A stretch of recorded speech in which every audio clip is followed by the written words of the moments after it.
இந்த காலகட்டத்தில் நீண்ட தூர பயணங்களைத் தவிர்க்கவும். ஏனென்றால் வெப்பம் காரணமாக உடலில் நீர்ச்சத்து குறைந்து சோர்வு ஏற்படும். பக்தர்கள் தங்கள் நாட்களை அமைதியாகவும் நிம்மதியாகவும் திட்டமிட வேண்டும்.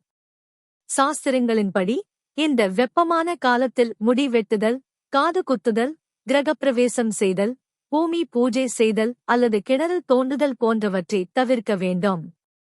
விவசாய நடவடிக்கைகளான விதை விதைப்பது அல்லது நார் உரிப்பது போன்றவற்றை தொடங்கக்கூடாது.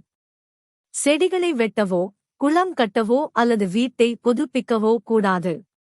இந்த செயல்கள் அக்னி நட்சத்திரத்தில் துரதிர்ஷ்டம் அல்லது உடல்நல பிரச்சினைகளை ஏற்படுத்தும் என்று நம்பப்படுகிறது.